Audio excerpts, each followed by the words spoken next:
Yayo ba mesana kozwa oba mesana koyiba bambula na bambula ozali kolela ozali kozwa ngote me yaka yambala oyo yayo kosimba ngo na loboko na yo yaka ndeko kobukana te nazo répéter kobukana te makambo ya lipamboli babukana kate yaka nazali kobelela yo yaka ndeko.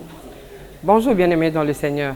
Je suis très heureuse de vous inviter à une grande journée de délivrance et de guérison miracle qui se tiendra le 21 décembre de 10h à 18h.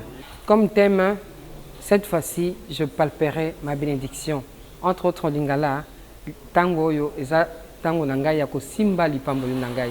Venez nombreux glorifier le Seigneur avec nous sur Bundi 88, arrêt Chibangu, référence qu'il marchait. En face, vous verrez une pancarte qui indique le lieu où se trouve notre église. En tout cas, nous vous attendons. Venez, nous allons glorifier, nous allons palper notre bénédiction et vous ne serez pas déçus. Venez nombreux, je vous invite à l'église Maman Sanjo. Soyez bénis, on se voit le 21. Bien-aimés, je vous attends, venez nombreux. Nous allons glorifier le Seigneur. Merci. Que Dieu vous bénisse. Shalom balingami, shalom.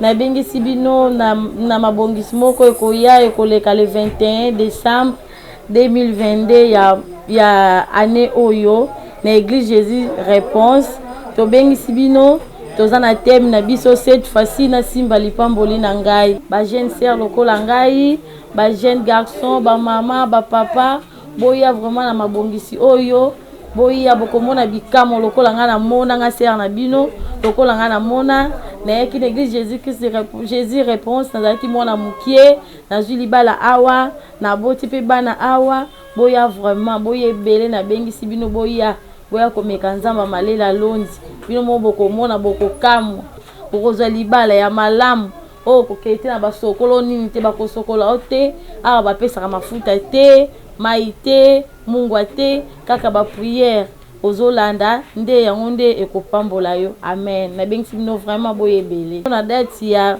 le 21 décembre ya année oyo bosilisa ne o na Yesu boya boko vivre lipamboli na bino.